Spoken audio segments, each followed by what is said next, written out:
Bom, vamos começar falando então sobre o Clube do Livro, sobre este livrinho aqui, O Poder do Subconsciente, de Joseph Murphy. Alguém aqui já leu esse livro? Para quem não sabe, Joseph Murphy, que é o autor desse livro, eu falo que ele foi um dos iniciantes do movimento coach na época que esse movimento ainda servia para alguma coisa boa, tá?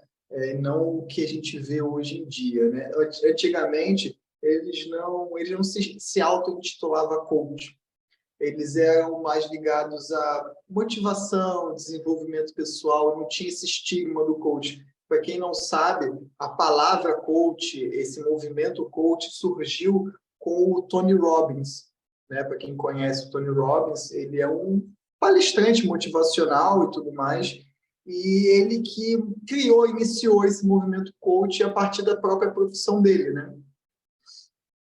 O Joseph Murphy, ele é da época mais ou menos do Napoleon Hill também, quem conhece Napoleon Hill, que já escreveu alguns livros bem interessantes também, Atitude Mental Positiva, enfim, também era ligado a Dale Carnegie, também todos ligados a esse movimento de desenvolvimento pessoal, de autoconhecimento para o desenvolvimento pessoal. Então, o Joseph Murphy, ele era um escritor, ele era um professor, né, um conferencista, ele dava palestras, ele dava cursos, e ele foi muito conhecido por ser um grande conhecedor das leis mentais da época dele, né?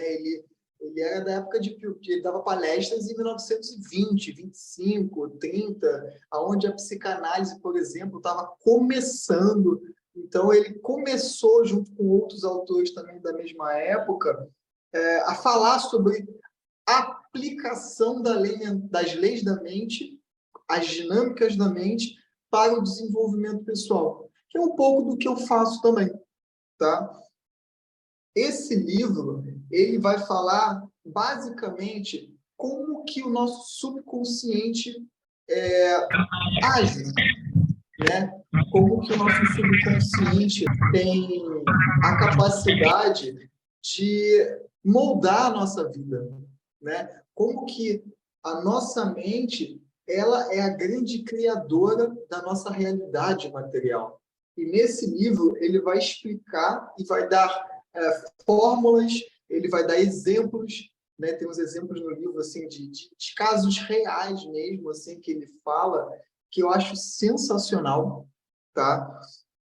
Como que vai funcionar o Clube do Livro?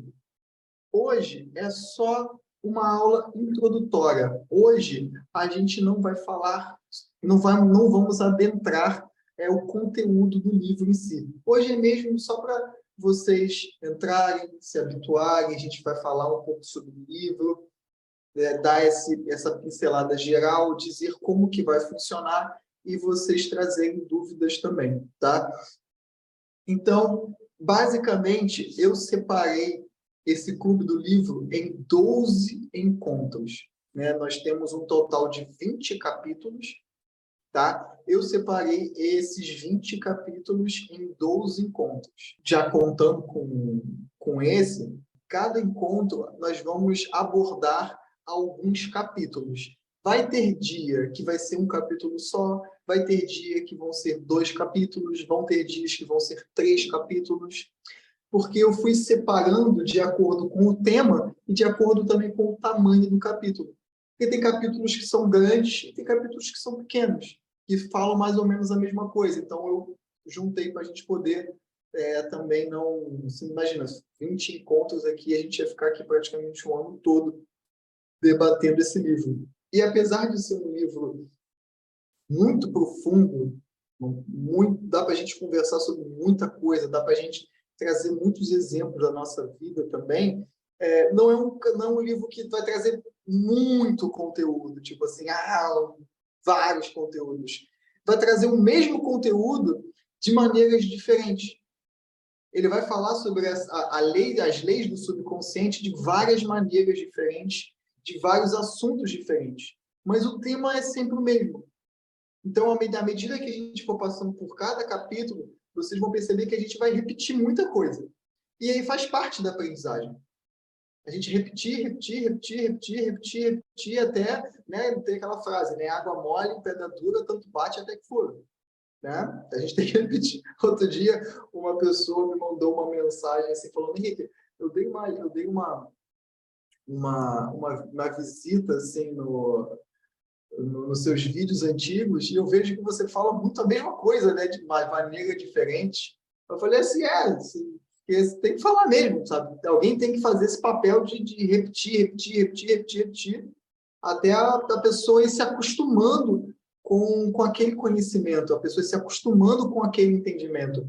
A televisão faz muito isso, né? Passa-se vários filmes diferentes, porém sempre com o mesmo enredo, né? Você vê as novelas, por exemplo, é a mesma história. E assim você vai doutrinando toda uma população em massa. Você vai passando o mesmo conteúdo de maneiras completamente diferentes, né? De maneiras distintas, mas o conteúdo, a historinha é sempre a mesma, né? Você vê, por exemplo, Big Brother, é a mesma coisa. Daqui a pouco vai para o Big Brother 50, mas é sempre a mesma coisa. Pessoas diferentes falando as mesmas coisas, se comportando das mesmas coisas, e aos poucos você vai normatizando um comportamento, mesmo que seja um comportamento destrutivo, você vai normalizando aquilo. Ou seja, esse hábito, esse comportamento, o nosso subconsciente vai internalizando aquilo, já começando dando uma pincelada no livro. Tudo aquilo que a gente ouve com frequência, que a gente fala com frequência, que a gente vê com frequência, que a gente não questiona, não concorda, não discorda, o nosso subconsciente entende como uma verdade, entende como algo bom, algo legal, e ele vai absorver aquilo e a gente vai começar a reproduzir esse comportamento. Por isso que, por exemplo, na cesta básica brasileira hoje em dia, mal tem alimento. Mas vocês sabiam que tem conversor digital de televisão? Vocês não sabiam disso, né? Hoje em dia, o brasileiro tem dinheiro nem para comprar arroz e feijão, mas tem o conversor digital de televisão. Porque a televisão é um grande modulador de comportamento. Esse livro, apesar de não adentrar completamente nisso, porque nessa época dele não tinha tanta televisão assim, hoje em dia já dá para a gente falar um pouco sobre isso, já dando uma pincelada no livro.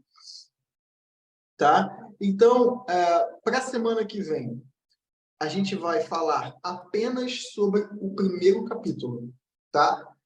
A introdução, claro, né, vocês vão perceber que tem uma introdução, e depois a introdução se chama Os Milagres que este livro pode fazer em sua vida, e a gente vai ler isso, e a gente vai ler o tesouro que há em você, que é o primeiro capítulo. Ou seja, a gente vai ler até a página 31, que é quando a 32 começa o segundo capítulo. Então, já anotem aí, tá? Quem não comprou o livro ainda, é um livro que vale muito a pena ter papel para fazer anotações, sabe? Não é um livro que tipo, é aquela leitura tipo, que você vai lendo, tipo 50 tons de cinza, assim. É um livro que a gente lê, a gente degusta. E esse livro não é um livro de ficção, é um livro de estudo. A gente vai estudar esse livro. Então, é importante que vocês leiam com calma, tá? Que vocês degustem cada página. Se vocês quiserem fazer anotações, estou gostando demais. Além das anotações, eu tive a vontade de fazer gravação de áudio com as minhas afirmações. Legal, pode fazer também gravação de áudio, escrever. Pessoal, vou dar uma dica para vocês. Vale muito a pena. A gente vai passar por algumas afirmações para a gente trabalhar certas informações no nosso subconsciente. Isso tudo vai estar explicado, mas vai ser muito legal vocês escreverem. Peguem um caderno. Comprem um caderno. Ou tipo, pega aquele caderno velho que você não usa e pega esse caderno só para esse livro. Escreva um caderno de afirmações. Quanto mais vocês escreverem, quanto mais vocês repetirem, mais vocês vão absorver todo o conteúdo que vai estar aqui. Tem um documentário na Netflix chamado Eu Não Sou Seu Guru, do Tony Robbins. E o Tony Robbins, ele teve uma infância muito complicada, assim, muito difícil. Ele foi muito pobre, com uma mãe, acho que a mãe dele era alcoólatra, era bem complicado, assim. E Tony Robbins, hoje em dia, é um multibilionário. O cara já foi coach, assim, de várias personalidades, desde atores, atrizes, presidentes, reis, rainhas, enfim. Hoje o cara é multibilionário. E ele conta nesse documentário que quando ele era jovem, não lembro a idade mais ou menos que ele falou, mas ele era muito jovem, e ele conta que ele queria mudar a vida dele, mas ele não sabia por onde começar. O cara não tinha dinheiro para comprar um par de sapato. E aí ele conta que durante 2 anos da vida dele, durante 1 ano ou 2 anos da vida dele, ele corria 1 hora por dia. É o que estava disponível para ele. E ele corria 1 hora por dia. E durante essa 1 hora que ele ficava correndo, ele ficava repetindo para ele mesmo assim: eu posso, eu consigo, eu sou implacável, tudo aquilo que eu quiser, eu conquisto, eu corro atrás. Ele ficava 1 hora se automotivando através de afirmações: eu posso, eu consigo, eu sou implacável, eu sou imparável, eu corro atrás, eu sou bom, eu sou maravilhoso. Ele ficava repetindo: eu sou implacável, eu sou imparável, nada me para, eu consigo conquistar tudo aquilo que eu quero. E ficou durante 2 anos correndo 1 hora por dia fazendo isso. Aí ele fala no documentário: depois de 1 ano, 2 anos, o que vocês acham que eu me tornei? Implacável, imparável. Nada me parava. Aí ele falou assim: isso não quer dizer que eu não tive dificuldade. As dificuldades vinham, mas nada me parava. Eu quebrava as dificuldades. Nada me vencia, porque eu era implacável. Percebam que foi a atitude mental dele que mudou primeiro. Foi o conteúdo mental dele primeiro que mudou. Isso é um pecado que as pessoas cometem, um erro muito capital que as pessoas cometem quando elas querem mudar a vida delas. Elas querem mudar primeiro o externo. Elas querem mudar primeiro as coisas externas, as formas, as matérias. E elas ignoram a mudança interna primeiro. A mudança de perspectiva, a mudança de conteúdo interno, a visão da própria pessoa sobre si mesma. Ninguém vai ganhar dinheiro, por exemplo, afirmando eu sou rico. Tem que mudar certos comportamentos internos de incapacidade, por exemplo. O que adianta a pessoa falar: eu quero ser rico, mas é uma pessoa preguiçosa? Então, eu estou dando assim, uma grande pincelada nesse livro, trazendo esse exemplo específico, por exemplo, do Tony Robbins. Ele mudou primeiro a atitude mental dele, de pessoa fraca, de que vinha uma dificuldade: eu não consigo, eu não sou capaz. Né? Quantos de nós aqui, às vezes, perde uma grande oportunidade na vida por conta desse tipo de pensamento automático que vem? Eu não consigo, eu não sou capaz, não vou conseguir, vai ser muito difícil. Nossa, pessoal, essa é uma dos comentários e mensagens que eu mais recebo no Instagram. Isso é difícil. E eu falo: dane-se. Fácil ou difícil? Vai fazer ou não vai? Hoje, inclusive, o difícil se tornou uma desculpa para não fazer aquilo que precisa ser feito. É difícil, tá, mas vai fazer ou não vai? Tu só faz aquilo que é fácil? Então você vê que existe essa preguiça, né? Esse senso de incapacidade, de incompetência, que é o que esse livro a gente vai trabalhar bastante também. todas essas crenças automáticas que a gente carrega sobre nós mesmos, que a gente se olha no espelho e a gente vê, mas não quer mexer. Então, vai ser um trajeto bem profundo para todas essas questões, esses pensamentos, essas crenças que invariavelmente estão criando, manifestando a nossa realidade externa. Nossa saúde, nossas relações, nossa prosperidade. Cada pessoa aqui tem uma história diferente, tem uma questão diferente. Então, por exemplo, a questão do Tony Robbins era uma, a sua vai ser outra. Às vezes, uma pessoa vai ter um pouco mais de questão de se relacionar com o outro, dificuldade de se relacionar com o outro. Uma outra pessoa pode ter uma questão mais de dinheiro, profissional, prosperidade. A outra pessoa pode ser uma coisa mais de família ou de beleza. Cada pessoa vai trazer a sua própria questão. As leis da mente são as mesmas para todo mundo, para todas as mentes. Não é cada mente funciona através de leis diferentes. É a mesma lei para todas as mentes, só que cada mente tem um conteúdo muito específico. Cada um vai trabalhar uma coisa muito específica. Esse livro, ele vai trazer assim, o básico de áreas da vida que são muito importantes, como dinheiro, relacionamentos, velhice, jovialidade. Ele traz questões de trabalho, casamento. Então, para cada mente, vai ser uma aplicação diferente. O visualizar, ele ajuda. O visualizar ajuda. Mas o que traz, de fato, é o sentimento. Você pode se visualizar lá, dinheiro caindo. Você está lá nadando no ouro, assim. Mas se você não carrega esse sentimento de certeza, nada funciona. Por que a repetição? Porque a repetição, a gente inunda o nosso aparelho mental com determinada informação. Ou seja, a gente começa a se tornar familiarizado com aquela informação.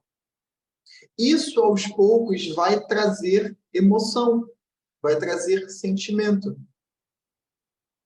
Não é que a gente não possa visualizar, a gente pode sim, claro, visualizar, pode ser importante, mas o que mais importa é o sentimento. E como se não me engano, eu falei até numa aula passada sobre, por exemplo, a questão do ser rico. Às vezes você fica lá, eu sou rico, eu sou rico, eu sou rico, eu sou rico. Mas se você não acredita, não tem o sentimento, você, na verdade, vai estar causando uma neurose na sua mente. Porque a nossa mente subconsciente, ela não é burra. A pessoa é pobre, vai ficar falando, eu sou rico. Aí a mente vai ficar falando, tô rico o quê, cara? Tô rico. Olha a tua conta bancária. Vai ver quanto tu tem lá. Tu não é nada rico, tu é louco. Tu tá enlouquecendo. E ele vai entrar num processo neurótico, num processo de sofrimento psíquico. Ele vai entrar num processo de tipo assim, eu estou repetindo que eu sou rico, mas eu não me sinto rico. Olha a minha conta bancária, eu não sou rico. E aí entra a questão da inteligência. Tá bom, beleza. Mas o que eu preciso fazer para ser rico? Para cada um vai ser uma coisa diferente. Por exemplo, quem trabalha com vendas vai ser o quê? Vender mais. Aí a pessoa ela pode fazer afirmações no sentido de minhas vendas estão aumentando, estou sentindo que o meu trabalho está fluindo melhor, eu estou trabalhando para vender mais, clientes chegam até mim com facilidade. Tudo aquilo que vai fazer o quê? Ele vender mais, ele produzir mais. Ficar eu sou rico não vai fazer ele vender mais. Ele precisa primeiro dar um passo para trás de uma maneira mais inteligente e ver o que ele precisa fazer para se tornar mais rico. Por exemplo, uma pessoa que trabalha com público, não com vendas, mas com público, e essa pessoa tem medo de falar em público. O eu sou rico para ela eu me sinto bem, confortável, falando em público. É o que vai levar ela até a riqueza. Para ela se sentir rica. Depois que ela já estiver trabalhando e a prosperidade estiver aumentado e ela, né, a prosperidade está fluindo, aí assim ela pode falar: eu sou rico, sou rico, sou rico, sou rico. Porque, de fato, ela está ganhando dinheiro. Entende? São detalhes que ele, o Joseph Murphy, aborda no livro e a gente vai conversar sobre isso também. Sobre essas formas específicas para não se enrolar nesse processo, para não achar que não funciona. Não é que não funcione, às vezes a pessoa está fazendo errado. Por exemplo, ele vai abordar isso no livro também, dando uma pincelada geral. Não adianta ficar falando, eu vou ficar rico no futuro. Por quê? Porque se você vai ficar rico no futuro, cadê o sentimento de riqueza? Cadê o sentimento de tudo aquilo que eu necessito está sendo me dado? Pô, esse negócio está lá no futuro. Você tem que fazer afirmações no presente. É como se você já... A repetição é uma forma de estimular a vivência da pessoa. Para quem quiser entender mais sobre lei da atração, vai lá no destaque do meu Instagram, vai lá em Lei da Atração. É algo que eu vou falar bastante também nesse livro, sobre o que é a lei da atração. E vocês vão perceber como que a lei da atração funciona na prática. Que não é ficar visualizando uma coisa no futuro. É uma vivência hoje, agora. Não é vou ficar rico no futuro. Não, sou rico agora. Eu já me sinto rico. E começar a se comportar como se já tivesse muito dinheiro. Porque a sua vibração, sua onda vibratória, vai ser de quê? De atração de dinheiro. Ah, Henrique, mas como eu me sinto desconfortável? Aí vocês percebem o quanto de crença que existe, por exemplo, contra dinheiro. E é isso que a pessoa vai trabalhar através de afirmações.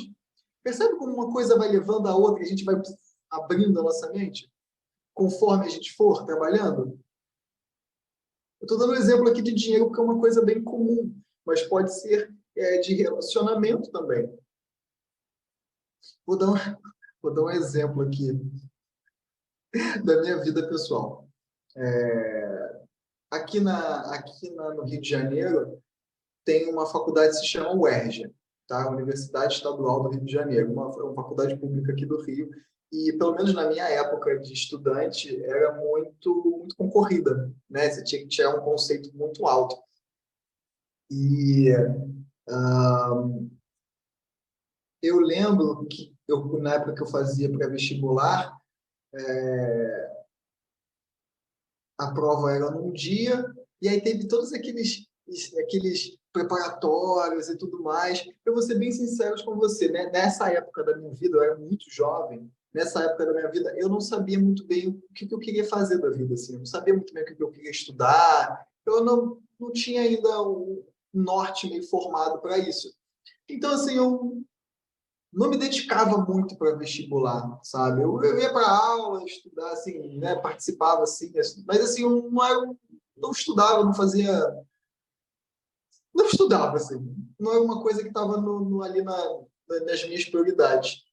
E aí eu lembro que os meus amigos, minhas amigas, assim, da minha turma, todo mundo estudando muito, tipo assim, sabe, não sei se eu vou conseguir, não sei se eu vou conseguir. Todo mundo aí ficava repetindo, não sei se eu vou conseguir, muito difícil, eu preciso chegar A. Porque a UERJ é em conceitos. Tipo, eram 60 questões. Para você tirar A, que é o conceito máximo, era de 43 para cima. B era de 30 e poucos a 43. Aí C, e assim vai, quanto menos você acertar, o seu conceito vai reduzindo. E eu olhava aquela ansiedade toda dos meus amigos, eu ficava assim, eu vou tirar A. Tipo assim, eu tinha uma certeza, mas tão grande. Eu falava de brincadeira, mas eu tinha uma certeza. Todo mundo, tu nem estuda, Henrique. Tu vem para aula, tu dorme. Pô, tu nem pega um livro para ler, tu nem sabe nada disso, daquilo. Eu vou tirar. Pode matar, eu vou tirar. E aí, chegou no dia da prova, no dia anterior à prova, a prova começava, sei lá, 6 da manhã. No dia anterior, eu fiquei jogando videogame com um amigo meu até 2, 3 da manhã. Ah, fiquei assim, tipo, relaxando, de boa. Esse meu amigo também ia fazer o ERG, a gente ficava lá. Ah, e aí eu fiquei, não, eu vou tirar. Aí eu fiquei lá, dormi, sei lá, 3, 4 horas de um dia para o outro, acordei, fui fazer a prova, maior tranquilidade, sabe? Sem ansiedade nenhuma, com a certeza que eu ia tirar. E aí fui fazer a prova. Eu tirei A. E não só tirei A, como eu acertei 50 questões. E aí chegou no dia seguinte, na aula, e aí, tirou quanto? Eu tirei A. Ah, para, você tá de brincadeira, você tá brincando, para de fazer piada com a gente. Não, tô aqui, eu tirei A. A galera não acreditou em mim. Mas como que tu tirou A? Eu falei, mas eu falei que eu tirei. E eu sabia todas as questões, não sabia todas as questões. Olha só que interessante. Caiu muita questão que eu sabia, mas assim, tipo, sabe aquelas. Tipo, eu sei isso. E aí caía exatamente isso que você sabia? Foi o que aconteceu comigo. Caiu exato, só o que eu sabia. Eu ia fazer. Falei, nossa, isso aqui eu sei. E isso aqui eu também sei. E o que eu não sabia, eu vou chutar. E eu chutava uma questão e eu acertava as questões que eu chutava, eu acertava. No final das contas, eu errei 10 questões. Eu cheguei e falei, tirei A. Tinha certeza que eu tirava. Para vocês verem o poder que o nosso subconsciente tem. Todas as questões que tinham na prova eram só de coisas que eu sabia. Sabe aquele momento assim, tu dorme 50 minutos da aula, só assiste 10 minutos. Os 10 minutos que eu assistia de aula caiu na prova. De todas as matérias. E eu tirei A. Eu não lembro se ele dá esse exemplo no livro, mas tem vários exemplos assim, que ele traz. Por exemplo, sabe aquela pessoa que vai tá procurando emprego, por exemplo. A pessoa está procurando emprego. E aí a pessoa recebe um telefonema de emprego. Ó, entrevista de emprego amanhã, 2 horas da tarde, no centro da cidade. Aí essa pessoa, ai, beleza, nossa, emprego. Só que a pessoa internamente, ela começa, mas, poxa, esse emprego tem muita gente melhor do que eu não vou conseguir, eu não sou capaz, aí eu não tenho roupa, aí eu não tenho isso, eu não vou conseguir, tal, não sei o quê. Mas a pessoa vai. Ela vai porque ela precisa, ela quer, mas ela, ao mesmo tempo que ela quer, ela tem certeza que ela não vai conseguir. Sabe o que acontece no dia seguinte? O carro quebra, chega no ponto de ônibus, não passa ônibus. O subconsciente dessa pessoa vai fazer de tudo para que ela esteja certa naquilo que ela acredita, naquilo que ela sente. Ela sente que ela não vai conseguir. Então o subconsciente vai falar o quê? Beleza, tu não vai conseguir. E aí o carro quebra, é acidente de trânsito, é o carro que bate, é o pneu que fura, é o atraso do ônibus, é o metrô que pifa. É sério. Tropeça na rua e torce o pé. Aí a pessoa, poxa, que eu logo no dia que eu ia fazer a entrevista de emprego, ó, coitado de mim.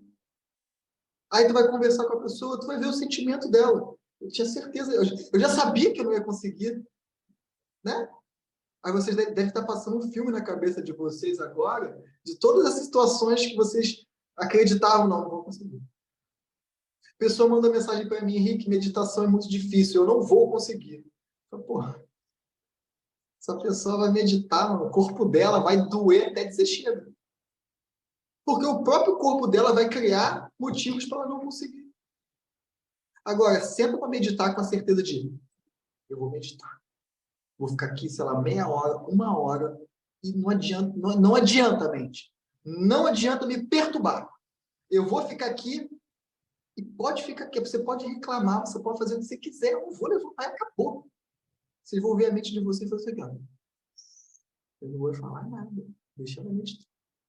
Ele dá exemplos, inclusive, parecidos com esse no livro. O subconsciente, ele literalmente materializa a nossa vida externa. situações assim inacreditáveis. E isso tudo, pessoal, vai começar a partir desse livro. Vai começar a partir desse livro.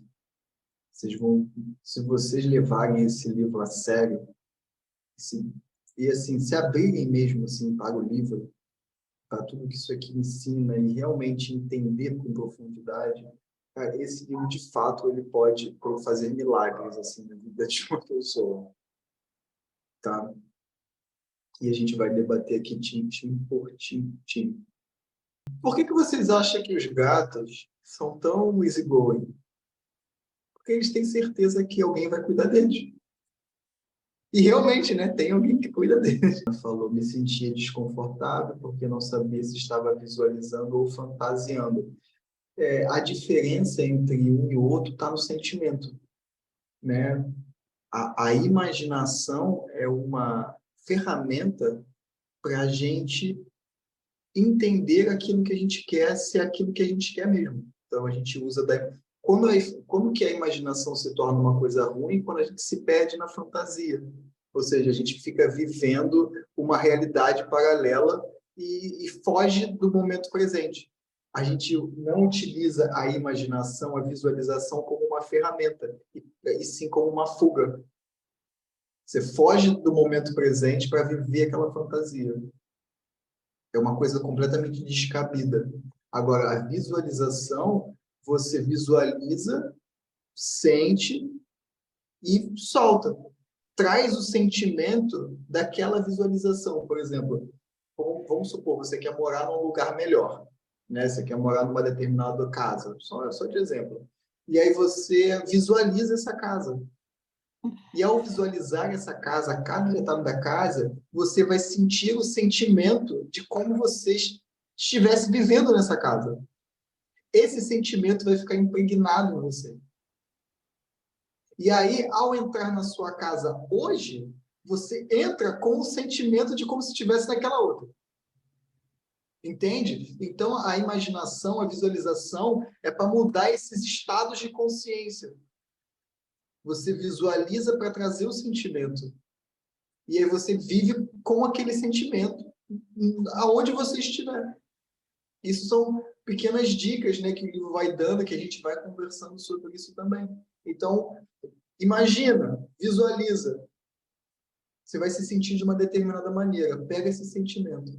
Vive esse sentimento como se isso que você visualizou já fosse uma verdade hoje.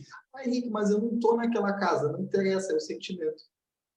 A casa onde você está vai se transformar na outra a partir do sentimento de que você trouxe da visualização naquele momento. Uma pequena dica aí para vocês. Mas isso tudo está no livro, tá, pessoal? Isso tudo vai ser debatido. Hoje é apresentação, introdução e pincelada geral. Próximas aulas a gente vai aprofundar em tudo isso. É o que eu falei no início da aula, é utilizar a ferramenta da maneira correta. Já que a mente fica ali repetindo o tempo inteiro, que seja repetindo uma coisa boa. Imagina uma mente ficar ali, você treinar a sua mente, a mente subconsciente para ficar repetindo a mesma coisa boa o tempo inteiro. Tem um outro livro que se chama Limite Zero, que eu quero muito fazer um clube do livro dele também, que o Joe Vitale, ele fala exatamente isso, que o Ho Oponopono, por exemplo, é uma técnica de troca de informação do subconsciente. Você fica lá, eu te amo, eu te amo, eu te amo, eu te amo, eu te amo. E as coisas simplesmente vão começando a fluir na tua vida de uma maneira absurda. Porque a tua vibração fica, eu te amo. O teu subconsciente fica, eu te amo. E você fica repetindo para a divindade, eu te amo, eu te amo, eu te amo. Mano, a divindade vai te dar tudo o que você precisa. E acresce. Ele conta nesse livro, por exemplo, do Limite Zero, que um cara que ele conheceu, o cara ele vendia carro numa concessionária. E ele era o pior vendedor da concessionária. Tipo assim, ele era o pior vendedor. Mal vendia carro. E aí ele assistiu a palestra, né, do Joe Vitale e do Rio Lane sobre o Ho Oponopono e ele decidiu aplicar. Claro, que mal vai fazer eu ficar pensando conscientemente, eu te amo, eu te amo, eu te amo. E aí ele falou que ele sentava, chegava no trabalho, sentava na cadeira e ficava assim, eu te amo, eu te amo, eu te amo, eu te amo. Aí ficava mandando para a divindade, eu te amo, sinto muito, eu te amo, eu te amo. Aí ele escrevia no post-it, botava assim no computador, e ficava lendo, eu te amo, eu te amo, eu te amo. Em 3 meses, ele se tornou o maior vendedor da loja de carro. Ele disse que as pessoas entravam na loja e falavam assim, eu quero falar com aquele cara ali. Ele nem conhecia a pessoa. Eu quero falar com ele. Em 3 meses, ele saiu do pior vendedor para o maior vendedor, simplesmente porque ele ficava, eu te amo. Ele trocou a informação de medo, raiva, ódio, vingança, ficar perdendo 90% da energia vital com porcaria. Ele começou, eu te amo, sinto muito, eu me perdoe, sou grato, eu te amo, eu te amo, eu te amo, eu te amo, eu te amo, eu te amo. E daqui a pouco as pessoas começavam a olhar para ele e falavam, vamos comprar um carro contigo. Tá bom. Esse livro do Limite Zero tem várias histórias que eu vou trazer para esse livro que são muito interessantes, são muito legais. Isso tudo, pessoal, é uma pincelada para vocês entenderem o poder que a nossa mente tem de criar a nossa realidade. O universo não joga dados. E nós somos feitos imagem e semelhança de Deus. Significa que Deus é quadrúpede? Bípede, quer dizer, desculpa. Não, Deus não é bípede. A imagem e semelhança que a gente tem de Deus é a nossa consciência. Deus, pessoal, é um ser, é uma mente. A imagem e semelhança que a gente tem com a divindade é a nossa mente. Nós somos imagem e semelhança de Deus no sentido de poder criativo mental. Deus cria esse universo através da mente de Deus. Obviamente que a mente de Deus é uma mente extremamente mais complexa e poderosa do que a nossa, que está em desenvolvimento. Mas nós temos os mesmos poderes divinos dentro de nós. Qual é a diferença entre a gente e Jesus? A gente e Buda, Yogananda, Babaji. Qual é a diferença? No poder da nossa mente. Alguém já viu aqui Jesus, alguma passagem de Jesus tendo dúvida sobre alguma coisa? Com aquele cara ali, Jesus. Não sei se eu consigo.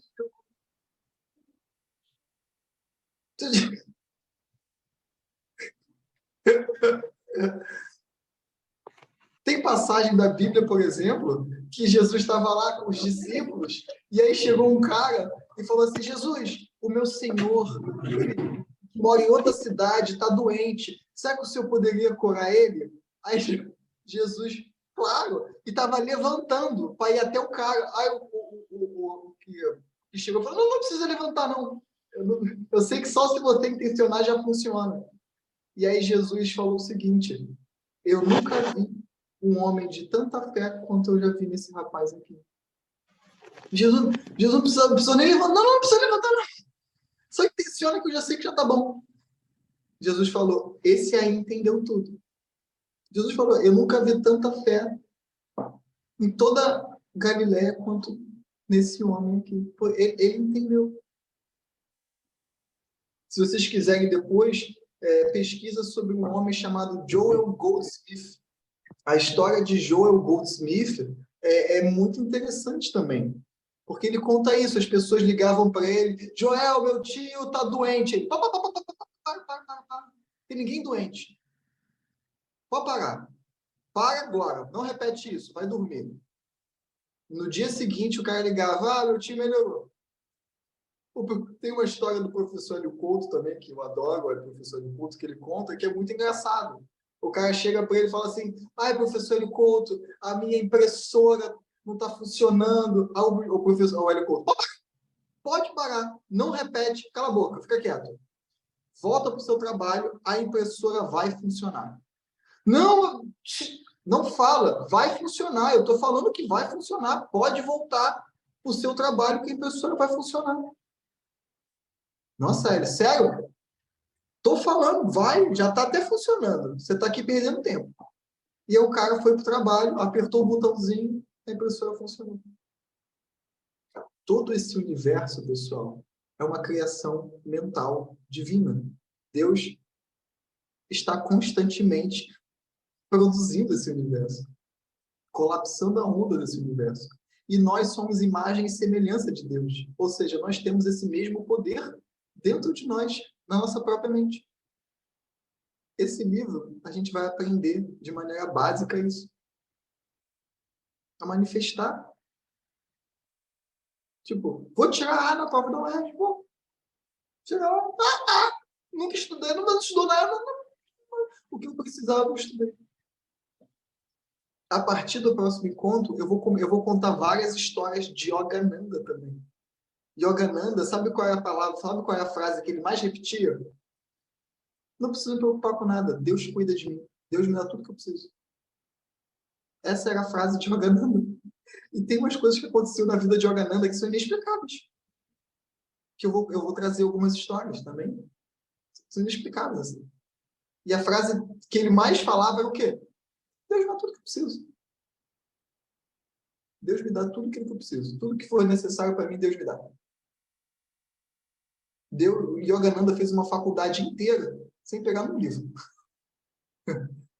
Ele simplesmente sabia as respostas. Eu vou contar algumas histórias, estão muito interessantes também.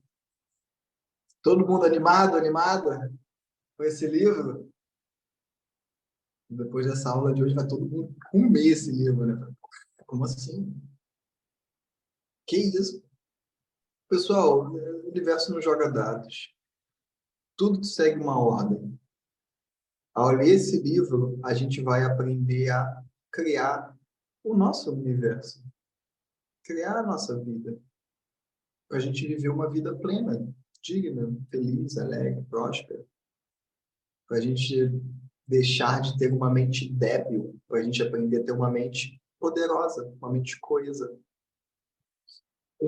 Para a gente finalizar, vocês que estão começando meditação, aumentar o nível de prana, a única coisa que eu vou começar, que eu vou pedir para vocês, que esse livro vai explicar mais ainda, é que vocês jamais, a partir de hoje, praguejem a vida de ninguém. Que vocês não falem uma palavra mal de ninguém. Isso, inclusive, a gente aprende nas escolas de yoga. Na escola de yoga que eu faço parte, a gente aprende isso. A partir de hoje, vocês não podem mais praguejar a vida de ninguém. Por quê? Vocês vão cocriar aquilo que passou. Tem uma história que a minha professora de yoga conta, na Galakshmi. Ela conta que teve uma vez que ela estava num restaurante e o garçom estava tratando ela, tipo, muito mal. Sem necessidade nenhuma, sem motivo nenhum. O garçom estava tratando ela mal e aí, por um segundo, assim, ela olhou pro garçom e ela falou assim, caraca, aí, esse garçom é um belo de pi, quero mais aquele pi. Ela disse que quando ela acabou de falar, o garçom escorregou, estava com uma bandeja na mão, caiu, bateu com as costas, tinha faca na bandeja, se cortou todo, se ferrou, se futricou todo. A Ana Galáxia tomou um susto. A Ana Galáxia foi professora de yoga há muitas décadas, né? Ela falou assim, depois desse dia, eu nunca mais praguejei ninguém. Nunca mais falei mal de ninguém. Então, pessoal, a partir de hoje, é um compromisso que vocês vão fazer comigo.